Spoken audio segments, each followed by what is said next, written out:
الحمد لله الحمد لله العلي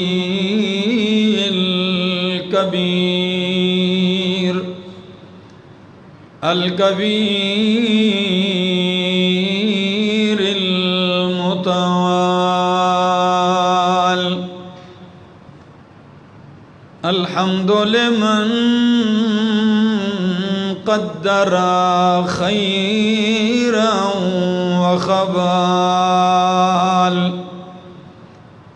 والشكر لمن صور حسنا وجمال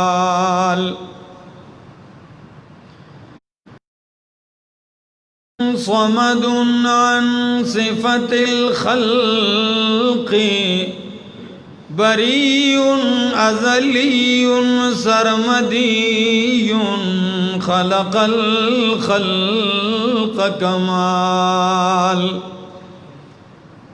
ثم نشهد أن لا إله إلا الله وحده لا شريك له ولا نظير له ولا وزير له ولا مشير له لا مثل له ولا مثال له ولا مماثل له ونشهد أن سيدنا وسندنا وإمامنا ومولانا محمدا عبده ورسوله أما بعد فأعوذ بالله من الشيطان الرجيم بسم الله الرحمن الرحيم قل إن كنتم تحبون الله فاتبعوني يحببكم الله وقال تعالى ومن يطع الرسول فقد أطاع الله وقال تعالى قل إن كان آباؤكم وأبناؤكم وإخوانكم وأزواجكم وعشيرتكم وأموال اقترفتموها وتجارة تخشون كسادها ومساكن ترضونها أحب إليكم من الله ورسوله وجهاد في سبيله فتربصوا حتى يأتي الله بأمره والله لا يهدي القوم الفاسقين وقال النبي صلى الله تعالى عليه وسلم لا يؤمن أحدكم حتى أكون أحب إليه من والده وولده والناس أجمعين وقال النبي صلى الله تعالى عليه وسلم كل أمتي يدخلون الجنة إلا من أبى قيل ومن يأبى يا رسول الله قال من أطاعني دخل الجنة ومن عصاني فقد أبى وقال النبي صلى الله تعالى عليه وسلم بدأ الإسلام غريبا وسيعود غريبا كما بدأ فطوبى للغرباء قیل ومن الغرباء یا رسول اللہ قال الذین یحیون سنتی ویعلمونها عباد اللہ سبحان ربک رب العزت عما یصفون وسلام علی المرسلین والحمد للہ رب العالمین۔ انتہائی قابل عزت، قابل احترام، ذی قدر بزرگوں، بھائیوں، عزیزوں، نوجوان ساتھیوں، السلام علیکم۔ دعا اور التجا ہے دربار الہی کے اندر کہ اللہ مجھے 100% حق اور سچ کہہ سکنے، سمجھا سکنے کی توفیق نصیب فرمائے، اور بعد ازاں مجھے اور آپ سب کو عمل کی بھی توفیق نصیب فرمائے۔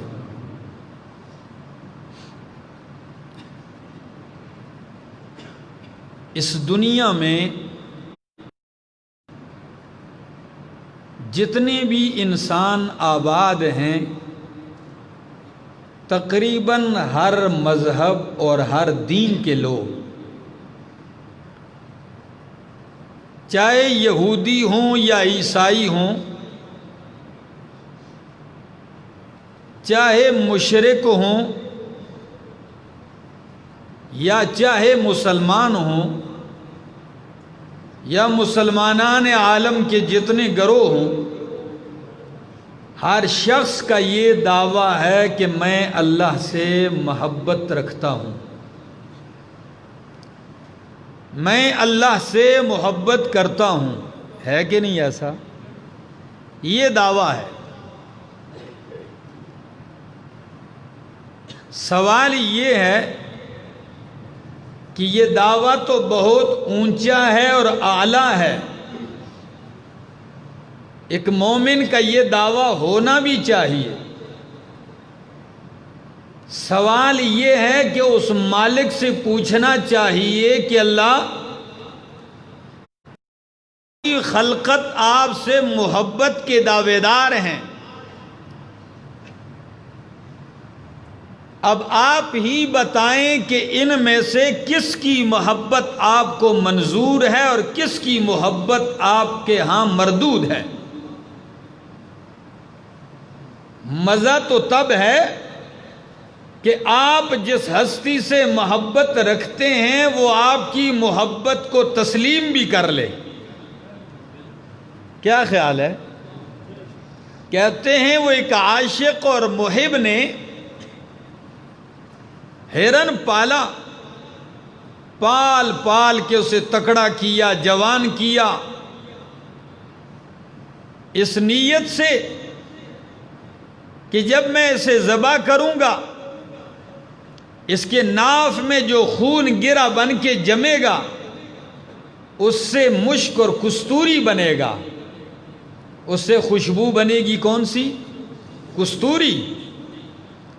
اور یہ مہنگی ترین خوشبو کائنات کی، یہ میں اٹھا کے لے کے جاؤں گا، اپنے محبوب کو دوں گا تاکہ میرا محبوب اس قیمتی خوشبو اور میری اتنی محنت کے بعد حاصل ہونے والی کستوری کو اپنے رخسار پہ لگائے، اپنے وجود پہ لگائے تو میری محنت رنگ لے آئے گی۔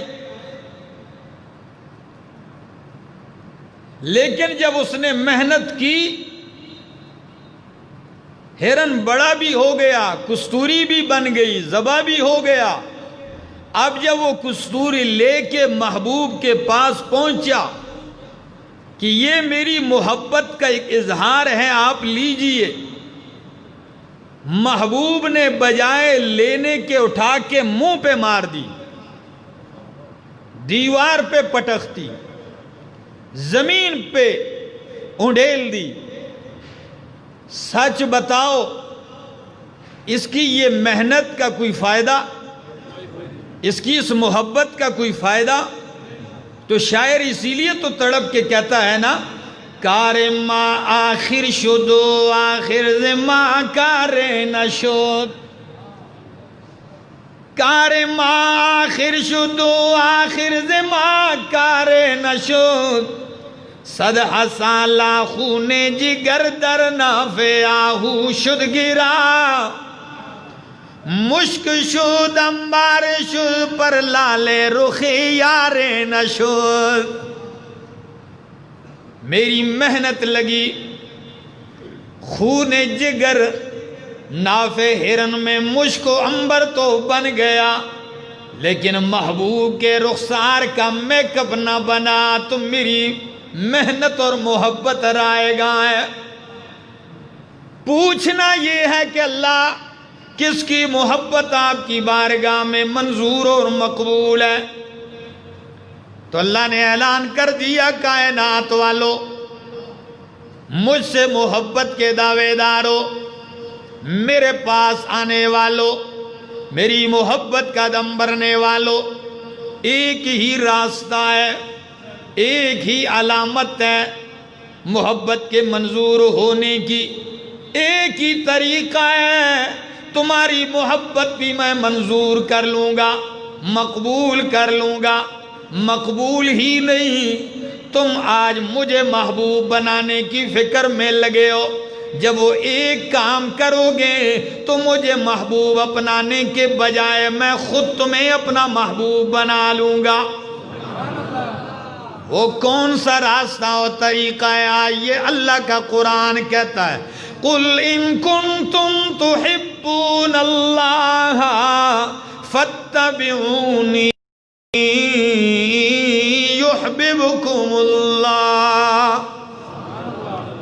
میرے پیغمبر اعلان کر دیجئے، ان کنتم تحبون اللہ، اگر تم اللہ سے محبت کرتے ہو تو فاتبعونی، میرے پیارے پیغمبر اعلان کر دیجئے راستہ ایک ہی ہے، فاتبعونی، میری اتباع کرو۔ کیا کرو؟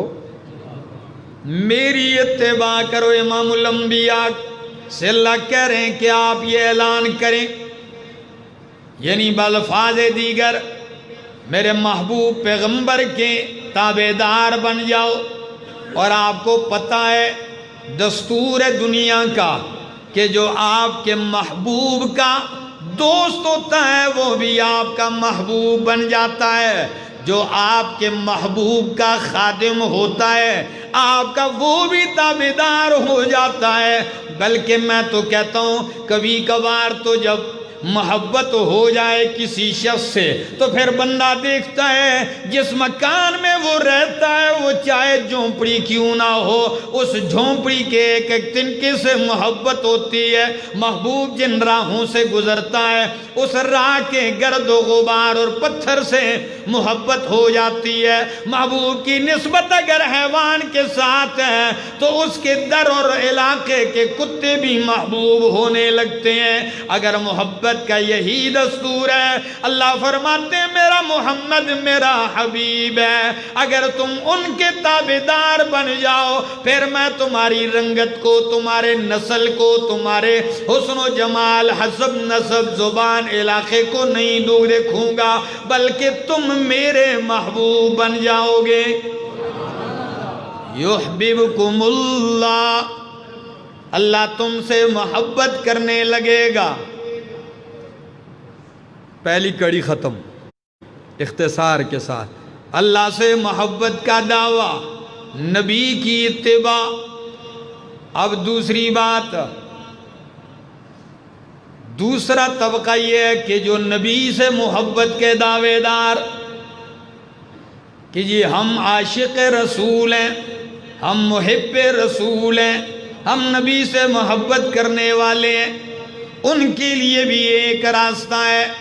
ذرا آئیے میرے سامنے اللہ کا قرآن ہے، 11واں پارہ سورۃ التوبہ اور آیت نمبر ہے 25 قرآن 24 قرآن کہتا ہے قل میرے پیغمبر اعلان کر دیجئے ان کان آباؤکم و ابناؤکم و اخوانکم و ازواجکم و عشیرتکم و اموال اقترفتموها و تجارت تخشون کسادها و مساکن ترضونها احب الیکم من اللہ ورسولہ وجہاد فی سبیلہ فتربصوا حتی یأتی اللہ بامرہ واللہ لا یہدی القوم الفاسقین۔ اگر تمہارے آباء و اجداد، باپ دادا، والدین، و ابناؤکم تمہارے بیٹے جنہیں لخت جگر کہتے ہو، جنہیں اپنا خون سمجھتے ہو، ہے کہ نہیں؟ نمبر 3 و اخوانکم تمہارے بھائی جن پہ اپنے آپ کو مضبوط سمجھتے ہو، بازو سمجھتے ہو، وَأَزْوَاجُكُمْ تمہاری بیویاں جنہیں تم اپنے لیے رفیق حیات منتخب کرتے ہو، جنہیں تم سکون کا ذریعہ سمجھتے ہو، جن کے ساتھ ہر راز رکھے ہوتے ہیں تمہارے، بلکہ سب کچھ ٹھکرا دیتے اور بیوی کو اپنا لیتے ہو، ٹھیک ہے نا، سب کو چھوڑ چھاڑ جاتے ہو۔ اگر یہ بیویاں وعشیرتکم تمہارا کنبہ، قبیلہ، خاندان، کہتے ہو جی برادری ہے، خاندان ہے، نسب ہے، قبیلہ ہے، وَأَمْوَالٌ اقْتَرَفْتُمْ تمہارے وہ مال جو تم نے اکٹھے کیے ہیں، کمائے ہیں، جمع کیے ہیں، 20 سال کویت میں، 20-30 سال سعودیہ میں گزار کے ریال کمائے ہیں، درم کمائے ہیں، ہاں یورپ میں یورو کمائے ہیں، ایسے ہے کہ نہیں؟ امریکہ میں ڈالر کمائے ہیں، پاکستان میں تجارت کر کے تم نے مال اکٹھا کیا ہے، وَتِجَارَةٌ تَخْشَوْنَ كَسَادَهَا تمہاری وہ فیکٹریاں، وہ تجارت، وہ دکان، وہ پلازے، وہ مارکیٹیں جن کے ماند پڑ جانے سے ڈرتے ہو جی کرونا آ گیا، کاروبار ختم ہو گیا، ڈر ہے، ہر بندہ رو رہا ہے جی معیشت تباہ ہے، ایسے ہے کہ نہیں؟ جس کے ماند پڑ جانے سے ڈرتے ہو، وَمَسَاكِنُ تَرْضَوْنَهَا تمہاری وہ کوٹھیاں، وہ بنگلے جو پردیسیاں کٹ کٹ کے، جو پردیس کی زندگی گزار گزار کے تم نے بنگلے بنائے ہیں، کوٹھیاں بنائی ہیں، خون پسینے کی کمائی سے بہترین مکان بنائے ہیں، جو تمہارے دلوں میں گر کر گئے ہیں، جو تمہیں بہت پسند ہے، جہاں تمہیں آرام ہے۔ فرمایا احب الیکم من اللہ ورسولہ وجہاد فی سبیلہ اگر یہ 8 چیزیں تمہیں اللہ سے زیادہ محبوب ہیں، اللہ کے رسول سے زیادہ محبوب ہیں، اللہ کی راہ میں جہاد کرنے سے زیادہ محبوب ہے، پھر میری رحمت کی امید نہ رکھنا، بلکہ فتربصوا حتی یأتی اللہ بامرہ پھر اللہ کے عذاب کا انتظار کرنا، واللہ لا یہدی القوم الفاسقین اللہ ایسے فاسقوں کو پھر ہدایت نہیں دیتا۔ اب ذرا دیکھیے کیسے پتہ چلے گا، 8 چیزیں ہیں، دوسری طرف اللہ کی محبت، رسول اللہ کی محبت، جہاد فی سبیل اللہ کی محبت، کیسے پتہ چلے گا دل میں محبت زیادہ ہے؟ بس آسان سی بات ہے، یوں سمجھ لیجئے دل میں ایک ترازو بنائیے محبت کا۔ پریشان تو نہیں ہے؟ توجہ ہے؟ جن کی توجہ ہے کہو سبحان اللہ۔ گرمی تو پسینے تو مجھ پہ چھوٹے ہوئے ہیں، آپ سارے سہمے ہوئے بیٹھے ہیں، ذرا توجہ چاہوں گا. دل میں انصاف و محبت کا ایک ترازو بنائیے. ترازو کے دو پلڑوں میں، ایک پلڑے کے اندر ماں باپ کی محبت، بیوی بچوں کی محبت، بھائی بہن کی محبت، قبیلے برادری کی محبت، تجارت اور کوٹھیوں کی محبت، یہ ساری محبتیں ایک پلڑے میں رکھ دی جائیں. رکھیے تھوڑی دیر کے لیے. اور دوسرے پلڑے میں میرے محمد کی محبت رکھیے. اگر نبی کی محبت والا پلڑا جھک گیا سمجھو ایمان میں کامیاب ہو گئے ہو. اگر وہ پلڑا نیچے نہیں اوپر چلا گیا، محبتوں والا پلڑا جھک گیا، 8 چیزوں کی محبتوں والا، تو سمجھیے ایمان کامل نہیں ہے. اب اس کو کیسے ہم سمجھیں گے؟ ترازو تو آپ نے بنا لیا، اس ترازو میں بھی آپ نے نبی کی محبت کو وزنی پایا، زیادہ بوجھل پایا، زیادہ وزندار پایا. اب ذرا خارجی میدان میں آئیے.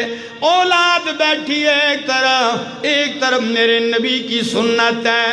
اولاد مجبور کرتی ہے نبی کی مخالفت پر، نبی کی بغاوت پر، نبی کے دین سے دور کرتی ہے. اب پتہ چلے گا کہ سفید ریش بابا اولاد کی محبت والا والد جو ہے آج نبی کی محبت کی خاطر اولاد کو ٹھکراتا ہے یا نبی کی محبت کو اپناتا ہے. ماں باپ کھڑے ہیں، سفید ریش بابا کھڑا ہے، ماں سفید بالوں والی کھڑی ہے.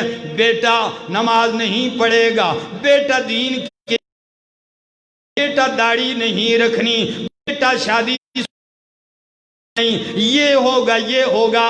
ماں باپ ایک طرف ہیں، نبی کی محبت کا تقاضا دوسری طرف ہے. اب اگر آپ نے نبی کی محبت والے تقاضے کو چھوڑ کر ان کی بات کو مان لیا آپ ناکام ہیں. اور اگر آپ نے کہہ دیا ماں باپ کی محبتیں سر آنکھوں پر، ماں باپ پہ جان بھی قربان ہے، لیکن جب نبی کی بات آ جائے تو کروڑوں ماں باپ قربان ہے. جب آپ نے ایسے کر دیا تو سمجھو کہ ایمان کامل ہے. یہی وہ معیار ہے. ہاں نماز عصر کا ٹائم ہے، اللہ اکبر اللہ اکبر، اذان ہو گئی، آواز آ گئی، کلمت اللہ بلند، آ جاؤ حی علی الصلاۃ، میرے محمد کی سنت کی طرف، اللہ کے فریضے کی طرف. اگر آپ نوٹ گن رہے ہیں وہ خیر ہے یار، مغرب کے وقت پڑھ لیں گے، عشاء کو پڑھ لیں. اور اگر آپ یار گاہ کھڑے ہیں ٹھہرو، اب پتہ چلے گا نا جمعے کا.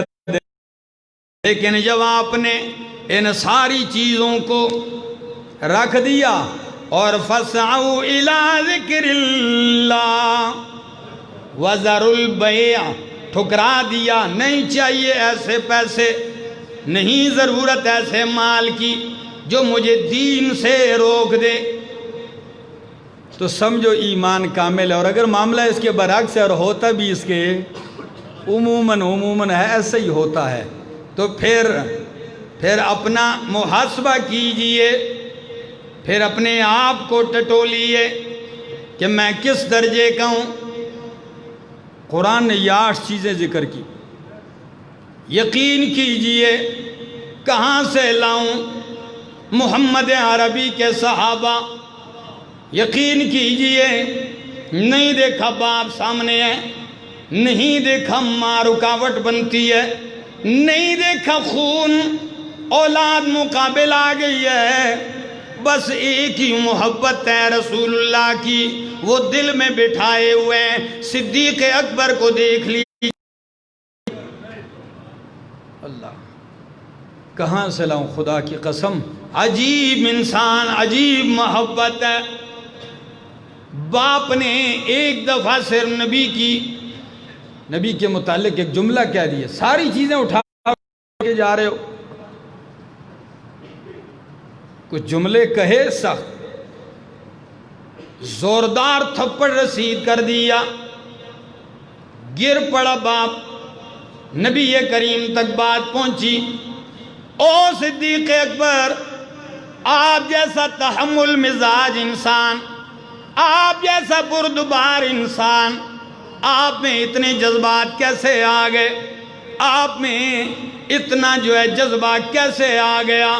اتنا غضب اور غصہ۔ باپ کو تھپڑ مار دیا، فرمایا میری تحمل مزاجی، اگر مجھے کوئی گالیاں دے میری بردباری میں فرق نہیں آتا، اگر مجھے کوئی برا بلا کہے میں بردبار، ماں باپ کو برا کہے میرا غصہ نہیں آتا مجھے، لیکن جب رسول اللہ کی بات آ جائے پھر میرا تحمل نہیں ہوتا، پھر میں جذبات میں آ جاتا ہوں، پھر میرا اپنا تقاضا نہیں، پھر میرے ایمان کا تقاضا ہوتا ہے۔ فرمایا یا رسول اللہ، یہ تو میں نے تھپڑ مارا ہے، لو کان السیف قریبا منی لضربت عنقہ، اللہ کی قسم ہے اگر تلوار میرے قریب ہوتی تو میں سر قلم کر کے رکھ دیتا۔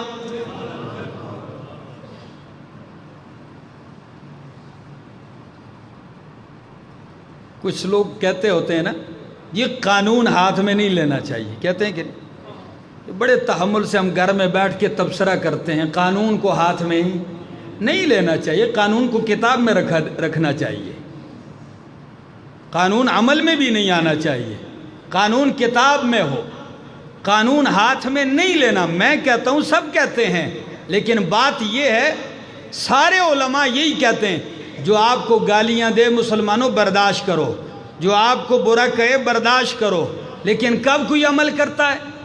جی پڑوسی اگر آپ کو گالی دے برداشت کرو، لیکن دن رات میں آپ ہزاروں قتل دیکھ لیں، جب کسی سے پوچھتا ہے آپ نے کیوں قتل کیا پڑوسی کو، کہتے ہیں جی ماں کی گالی دی میں نے قتل کر دیا، نہیں سمجھ، دوست تھا میرا، بچپن کا دوست تھا، بیوی کی گالی دی میں نے گولی سے اڑا دیا، کیوں؟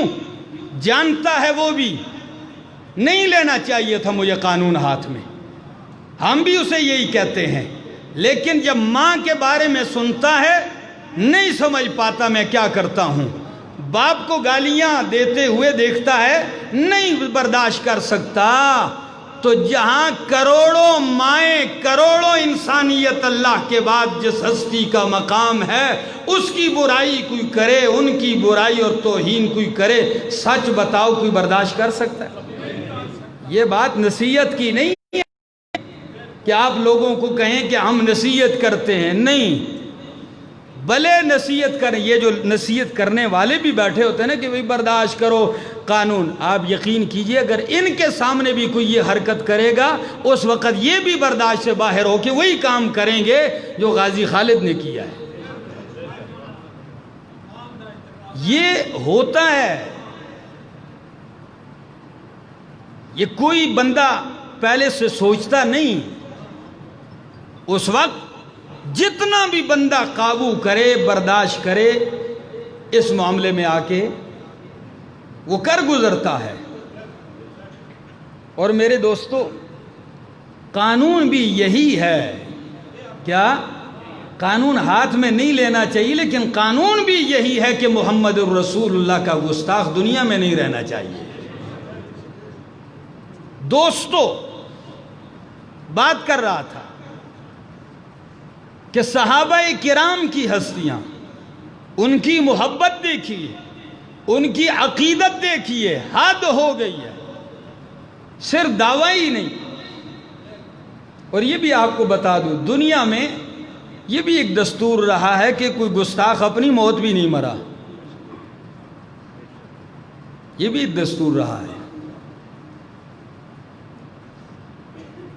اور آپ یہ بخوبی جانتے ہیں کہ یہ بھی دستور لوگ دیکھ رہے ہیں کہ کسی گستاخ اور بے ادب پیغمبر کو پھانسی بھی نہیں ہوئی، بلکہ لوگ تو خوش ہوتے ہیں ہم نے دروازہ کھولا ہوا ہے۔ کیوں؟ وہ دروازہ کیا ہے؟ اب لوگوں کا شوق ہے یورپ جانے کا، وہاں کی نیشنلٹی حاصل کرنے کا، وہاں کا پروٹوکول حاصل کرنے کا لوگوں کو شوق چڑھتا ہے۔ جس کو شوق چڑھتا ہے وہ گستاخی کر بیٹھتا ہے۔ کیوں؟ بڑا مزہ ہے، گستاخی کرتا ہے، اس کو وہاں وزیر اعظم جتنا پروٹوکول ملتا ہے، وہ گستاخی کرتا ہے، اس کو پورے خاندان سمیت ویزے ملتے ہیں، اور یہاں سے باعزت ان کو پہنچایا جاتا ہے۔ جب یہ راستے کھلتے ہیں، یہ دروازے ہیں گستاخوں کے لیے، یہ ان کا دروازہ بند نہیں، یہ کھولا جا رہا ہے۔ جب ایک طرف یہ رویہ ہو، پھر ایسے ہی کام سر انجام ہوں گے۔ ہم تائید کریں یا نہ کریں، کوئی مذمت کرے یا کوئی تعریف کرے، میرے دوستو کسی کی مذمت اور تائید سے کوئی فرق نہیں پڑتا۔ جس کے دل میں نبی کی محبت اور ایمان ہوتا ہے وہ پھر دیکھتا نہیں کہ میرے ساتھ کیا ہوگا، بعد میں کیا ہوگا، پہلے کیا ہوا، وہ کر گزرتا ہے، وہ بعد میں سوچتا ہے کہ اب کیا ہوگا، یہ وہ اس وقت نہیں سوچتا، اور نہ ہی اس کو یہ سوچ آتی ہے۔ غازی علم الدین کے وکیل تھے قائد اعظم محمد علی جناح، کر گزرا تھا نا رنگیلا رسول، جس شخص نے کتاب لکھی تھی راجپال نے، موت کی گھاٹ اتار دیا اس کو، تو وکیل نے کہا کہ آپ کو چھڑایا جا سکتا ہے پھانسی سے، عمر بھر قید ہو جائے گی، جو ہوگا پھانسی سے بچ جاؤ گے، صرف اتنا کہہ دو اس وقت میرا دماغ خراب تھا، میرا دماغ اس وقت خراب تھا، مجھے سمجھ نہیں آئی۔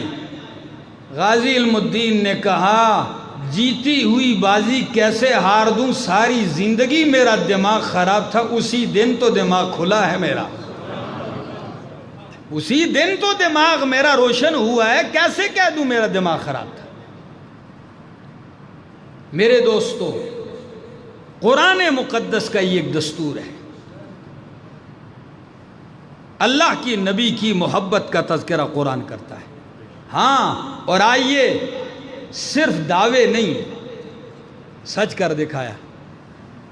امام مالک رحمہ اللہ مدینے کے امام ہیں، کہاں کے؟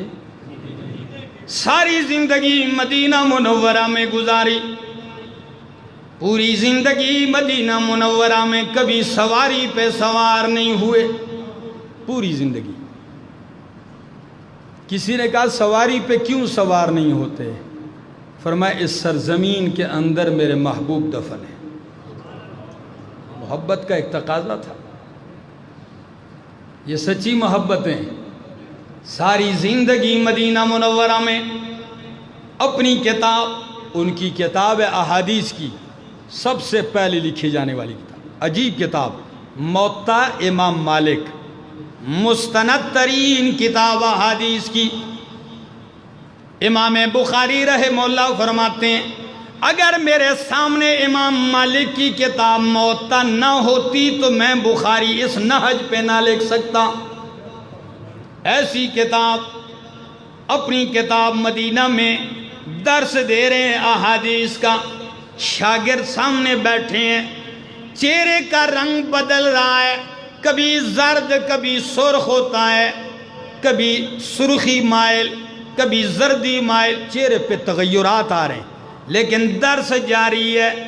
درس ختم ہوئے، شاگردوں نے کہا استاد محترم عجیب بات ہے، آج آپ کے چہرے پر پریشانی اور تکلیف کے آثار آئے، تغیرات رونما ہوئے، کیا معاملہ ہے؟ کہنے لگے جب میں پیغمبر کی حدیث پڑھ رہا تھا، میری پشت کے اوپر مجھے بچھو نے 13 مرتبہ ڈنسا ہے۔ کتنی دفعہ؟ 13 مرتبہ بچھو نے ڈنسا ہے۔ فرمایا استاد محترم امام صاحب فَلِمَ قَطَعْتَ الْحَدِيثَ فَلِمَا ظَلَمْ، آپ نے حدیث کو کیوں قطع نہیں کی، یعنی بات ختم کر دیتے؟ فرمایا اللہ کی قسم میرے دل نے گوارا نہیں کیا کہ میں اپنی تکلیف کی وجہ سے پیغمبر کی بات کو قطع کر دوں بیچ سے۔ ادب کی انتہا ہے دوستو کہ میں اپنی تکلیف کی وجہ سے محمد الرسول اللہ صلی اللہ علیہ وسلم کی حدیث کو کاٹ دوں گی۔ یہ محبتیں تھیں۔ سعید ابن المسیب رحمہ اللہ مشہور التابعی ہیں، مدینہ منورہ میں رہتے ہیں، سکرات الموت میں، موت کی سختیوں میں ہیں، آخری لمحات ہیں، بیمار ہیں۔ کچھ لوگ آئے، کہنے لگے حضرت آپ کی طبیعت تو ناساز ہے، مگر ہم آپ سے ایک حدیث کے متعلق پوچھنے آئے ہیں۔ محدث ہیں، ایک حدیث کے متعلق۔ تو حالت موت کی سختیوں میں کہنے لگے جلدی کرو مجھے اٹھاؤ۔ تو کہنے لگے حضرت آپ تکلیف میں ہیں، سختی میں ہیں، آپ لیٹ کر ہی جواب دیں۔ فرمایا میں تکلیف میں ہوں، لیکن جن کی بات کرتا ہوں وہ محمد الرسول اللہ ہیں صلی اللہ علیہ وسلم۔ میرے دل میں ادب کا تقاضا ہے کہ میں لیٹ کر حدیث نہیں سناؤں گا، اٹھاؤ مجھے۔ جن کے دل میں نبی کی حدیث کا اتنا احترام، اتنا ادب ہو، خود ذات محمد الرسول اللہ کا کتنا احترام ہوگا، سنت محمد الرسول اللہ کا کتنا احترام ہوگا۔ کبھی ہم نے سوچا ہے اس بارے میں؟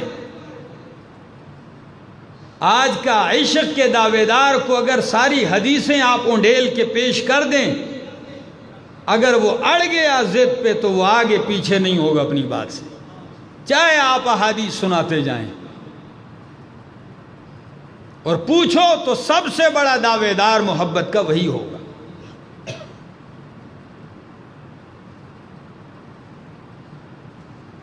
آپ نے سنا ہے کہ خاتون میدان احد کی طرف آ رہی ہے۔ جب یہ اعلان ہوا تھا کہ نبی کریم نعوذ باللہ قتل کر دیے گئے، تو وہ دوڑتی ہوئی آ رہی ہے۔ کوئی اسے کہتا ہے بی بی جی آپ کا خاوند شہید ہو گیا۔ کہنے لگی مبارک ہو، میں ان کا نہیں پوچھتی ہوں۔ کسی نے کہا آپ کے بھائی شہید ہو گئے، کہنے لگی ان کا نہیں پوچھتی ہوں۔ ما فعل برسول اللہ، مجھے اللہ کے رسول کا بتلائیے ان کا کیا حال ہے۔ کسی نے کہا آپ کے بیٹے بھی جام شہادت نوش کر گئے، کہنے لگے مجھے ان کی پرواہ نہیں ہے، رسول اللہ کا بتلائیے۔ کسی نے کہا یار اے عورت اللہ کے حبیب بالکل محفوظ ہیں، کہنے لگی نہیں جب تک کہ مجھے بتاؤ گے نہیں دیکھوں گی نہیں، مجھے دکھلائیے۔ جب آئی میدان میں کسی نے کہا وہ دیکھیے رسول اللہ بحفاظت ہیں۔ جب دیکھا ایک نظر بھر کے نبی کریم کو تو کہنے لگی کل مصیبت بعدک جلل یا رسول اللہ، جب آپ بحفاظت ہیں تو اللہ کے حبیب آپ کے بحفاظت ہونے کے بعد ہر مصیبت برداشت کرنا آسان ہے۔ اب مصیبتیں برداشت کرنا آسان ہے، یہ جملے ادھر کہنا بڑے آسان ہیں۔ جب بندے کا گھر ہی سارا لاشوں سے بھر جائے، خاص کر عورت کو صنف نازک کہا جاتا ہے، باپ پڑا ہے ٹکڑے ٹکڑے، شوہر پڑا ہے ٹکڑے ٹکڑے، اولاد ٹکڑے ٹکڑے پڑی ہو، بھائی ٹکڑے پڑے ہوں، اس وقت جو آ کے دیکھ کے کہے کل مصیبت بعدک جلن یا رسول اللہ، جب آپ سلامت ہیں ہر مصیبت ہیچ ہے، یہ جملہ اس وقت کہنا یہ کمال ایمان ہی سے کہا جا سکتا ہے۔ ورنہ یہاں تو ہم پہ کوئی مصیبت آتی ہے، گریبان پھاڑے ہوتے ہیں تو چہرے پہ پیٹتے ہیں، تو نوحہ ہوتا ہے تو اللہ سے بھی شکوے کرتے ہیں اور دین سے بھی شکوے کرنے لگتے ہیں لوگ، ہوتا ہے کہ نہیں؟ ایسے ہی ہو جاتے ہیں۔ دوستو آئیے اتباع محمد الرسول اللہ اپنائیے۔ غلامی رسول یہی نجات ہے، واللہ کوئی راستہ نجات کا نہیں ہے نبی کی اتباع کے بغیر، کوئی راستہ نہیں، ایک ہی راستہ ہے نبی کی اتباع والا، نجات چاہیے دونوں جہانوں میں، وہ یہی راستہ۔ ایک عجیب سی بات بتلاؤں،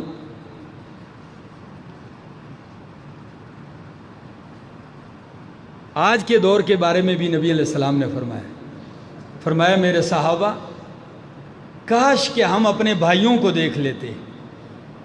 کن کو؟ نبی علیہ السلام فرماتے ہیں کاش کہ ہم اپنے بھائیوں کو دیکھ لیتے۔ صحابہ نے فرمایا یا رسول اللہ کیا ہم آپ کے بھائی نہیں ہیں؟ فرمایا تم میرے صحابہ ہو، میرے بھائی وہ ہیں جو میرے بعد آئیں گے، اور فرمایا کہ وہ مجھ سے اتنی محبت کریں گے، ان میں سب سے زیادہ محبت کرنے والا ایسا ہوگا جو کہے گا کہ اللہ مال، اولاد، جائیداد، جاگیر، اللہ میرا سب کچھ لوٹ لیا جائے، صرف محمد عربی کا دیدار ہو جائے، صرف میرے دیدار کے لیے وہ اتنا تڑپیں گے۔ معلوم ہوتا ہے دیدار مصطفیٰ کی کتنی اہمیت ہے۔ یہی وجہ ہے کہ آپ تہجد پڑھے، نفل پڑھے، روزے رکھو، حج کرو، تم امام، محدث، فقیہ، مجتہد بن جاؤ، ولی بن جاؤ، جو مرضی یہ بن سکتے ہو، لیکن تم صحابیت کا درجہ کسبی نہیں ہے، یہ کیا ہے؟ وہبی ہے، بس جنہوں نے دیکھ لیا ہے۔ اور ایک نظر دیکھنے کا جو فرق ہے ذرا وہ بھی سن لیجئے۔ شاہ عبد القادر محدث دہلوی اپنی تفسیر موضح القرآن میں فرماتے ہیں اگر ہزاروں صحاب تابعین کا مجمع ہوتا، کن کا؟ تابعین کا، صحابہ کے بعد والے لوگ، ہزاروں کا مجمع ہوتا، کوئی ایک صحابی آ جاتا تعارف کرائے بغیر چہرے کی رونق سے پہچانا جاتا کہ یہ محمد عربی کا صحابی ہے، صرف اسی لیے تو قرآن کہتا ہے سیماہم فی وجوہہم من اثر السجود، وہ چہروں سے پہچانے جاتے۔ اور جب حدیبیہ کی صلح ہو رہی تھی، حدیبیہ کے مقام پہ صحابہ کو روک لیا گیا تھا، تو مشرکین کے نمائندے آ رہے ہیں، مذاکرات جاری ہیں، معاہدہ لکھا جانے لگا۔ عروہ ابن مسعود جو بعد میں ایمان لائے، یہ بیان کرتے ہیں کہ وہاں سے ہم مختلف وفد آتے گئے، ادھر سے جب واپس گئے تو مشرکین مکہ کے سامنے انہوں نے ایک تقریر کی ہے، سنا دوں؟ جی ذرا سنیے۔ جب انہوں نے کہا کہ آپ نے نبی کریم اور صحابہ کو 1400 صحابہ جو حدیبیہ کے مقام پر روکے ہوئے ہیں، کیا منظر ہے، رسول اللہ اپنے جانثاروں میں ہیں، گھر سے نکلے ہوئے کھلے میدان میں، کیا منظر ہے؟ تو عروہ ابن مسعود کہتے ہیں اللہ کی قسم واللہ ما تنخم رسول اللہ نخامتا الا وقعت فی کف رجل منہم، کہتے ہیں اللہ کی قسم میں تو اور کیا کہوں مکے والوں کہ صحابہ ایسے جانثار ہیں کہ نبی اگر لعاب دہن بھی تھوکتے ہیں تو نبی کا لعاب بھی زمین پہ گرنے نہیں دیتے، لعاب بھی ان کی ہتھیلیوں پہ گرتا ہے۔ اگر آپ لعاب بھی تھوکتے ہیں تو آپ کے جانثار وہ بھی نیچے نہیں گرنے دیتے، ہاتھوں پہ اٹھا لیتے ہیں۔ اور اگلی بات وَإِذَا تَوَزَّعَ كَادُوا يَقْتَتِلُونَ عَلَى وَضُوئِهِ، کہتے ہیں اللہ کی قسم جب وہ رسول اللہ وضو کرتے ہیں تو قریب ہے کہ وہ یاران مصطفیٰ، وہ جانثاران مصطفیٰ آپ کے وضو والے پانی پہ لڑائی کرنے لگتے ہیں، جھگڑتے ہیں۔ یہ محبت کا ایک انداز ہے۔ اچھا، تیسری بات کہتے ہیں وَمَا يُحِدُّونَ إِلَيْهِ النَّظَرَ تَعْظِيمًا لَهُ۔ 1400 صحابہ موجود ہیں، ان کے معلم اور استاد اللہ کے حبیب بیٹھے ہیں، لیکن کوئی بھی ایسے آنکھیں بھر کے آپ کی طرف احترام اور تعظیم کی وجہ سے نہیں دیکھ سکتا۔ اللہ اکبر۔ آپ کو پتہ ہے جب حد درجہ تعظیم آ جائے، محبت آ جائے، تو بندہ کسی کو اس طرح آنکھوں میں چہرے پہ آنکھیں ڈال کے آنکھیں بھر کے دیکھ نہیں سکتا، آنکھیں گرتی ہیں، جلال ہوتا ہے۔ ایسے لوگ ہیں۔ چوتھی بات کہتا ہے واللہ لقد وفدت علی الملوک ووفدت علی قیصر وکسرى والنجاشی واللہ ما رأیت ملکا قط يعظمه اصحابه ما يعظم اصحاب محمد محمدا۔ کہتے ہیں لوگوں اللہ کی قسم، میں نے بادشاہوں کے اوپر سفر کیے ہیں، قیصر و کسریٰ و نجاشی، ان بادشاہوں کے محلات میں گیا ہوں، میں نے آج تک روئے زمین پر کسی بادشاہ کو نہیں دیکھا کہ اس کے چاہنے والے اس کی اتنی عزت کرتے ہوں جتنی محمد عربی کے صحابہ محمد کی عزت کرتے ہیں۔ وفات کا وقت ہے، آخری جملہ، وفات کا وقت ہے۔ حضرت انس ابن مالک رضی اللہ تعالیٰ عنہ سکرات وقت میں نبی کریم کی محبت کا تذکرہ کرتے ہیں، کہتے ہیں لوگوں اللہ کی قسم مجھے رسول اللہ مال سے، اولاد سے، اپنی جان سے، کائنات کے ہر رشتے سے، ہر چیز سے زیادہ محبوب ہے، زیادہ محبت۔ آج ان کی محبت مجھے تڑپا رہی ہے۔ اور کیا کہتے ہیں؟ کہتے ہیں محبت اور تعظیم ہمارے دلوں میں اتنی تھی کہ زندگی بھر رسول اللہ کے ساتھ رہا، 10 سال تک ان کا میں خادم رہا۔ کتنا؟ 10 سال تک خادم رہا۔ خادم بھی ایسا، مسلم کی حدیث ہے کہ نبی کریم کا پسینہ پونچھ کے ڈبی میں جمع کر لیتے، اور جب وہ لگا کہ کسی محفل سے گزرتے ہیں پوری محفل معطر ہو جاتی، ایسی خوشبو تھی پسینے میں۔ کہتے ہیں وفات کے وقت، کہتے ہیں اگر مجھ سے کوئی پوچھے نبی کریم کا حلیہ مبارک کیسے تھا تو میں نہیں بیان کر سکتا ہوں، مستطاعت، میں طاقت نہیں رکھتا ہوں کہ میں بیان کر سکوں۔ فرمایا کیوں؟ اس لیے کہ ادب اور تعظیم اور آپ کا جلال اتنا تھا کہ اتنا عرصہ رہنے کے باوجود بھی جی بھر کے دیکھا نہیں ہے۔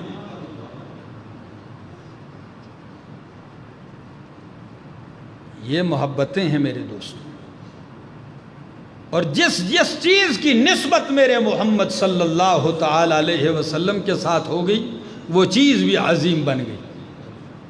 آج اس در و دیوار سے بھی آپ کیا کرتے ہیں؟ محبت کرتے ہیں۔ اس فضا سے آپ جا کے کتنی محبت کرتے ہیں، وہاں کہاں مکے کی گرمی، لیکن اس فضا جس فضا میں میرے محمد نے سانس لیے وہاں آپ کو سانس لیتے ہوئے بھی ایک سکون آتا ہے۔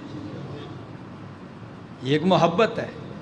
ہم مکہ سے مدینہ جب پہنچے تھے تو رات بھر سفر کیا، فجر کا وقت تھا، فجر کے قریب کا وقت تھا، وہاں اترے تو مکہ گرم تھا اور مدینہ منورہ کا موسم ٹھنڈا تھا۔ تو جیسے ہی ہم گاڑی سے اترے مسجد نبوی کے پاس ایسی ایک ہوا چل رہی تھی، فجر کا وقت ہے، کہ ہمیں ہلکی ہلکی سی ٹھنڈ محسوس ہونے لگی۔ تو میرے ساتھ جو دوست احباب تھے، میں نے کہا یار مجھے ابھی مطلب سمجھ میں آیا، وہ پاکستان کا ایک نعت خان کہتا تھا مدینے دیاں ٹھنڈیاں ہواواں۔ تو میں نے کہا آج پتہ چلا کہ ایک ٹھنڈک محسوس ہوئی، ایک سکون، ایک راحت۔ آپ کو پتہ ہے، غار ہرا جائیے، غار سور جائیے، وہاں بیٹھیے، آج بھی ایک سکون ملتا ہے۔ کیوں؟ قرآن نے 14 صدیاں پہلے کہہ دیا تھا کہ اللہ نے اس وقت اپنے نبی پر اور صدیق پر سکینہ نازل کیا تھا وہاں۔ اگر کوئی اہل دل ہو تو وہ سکینہ محسوس کر سکتا ہے۔ دوستو، اللہ سے دعا ہے اللہ عمل کی توفیق عطا فرمائے، محبت کے ساتھ اطاعت نصیب فرمائے۔ آخر دعوانا ان الحمدللہ۔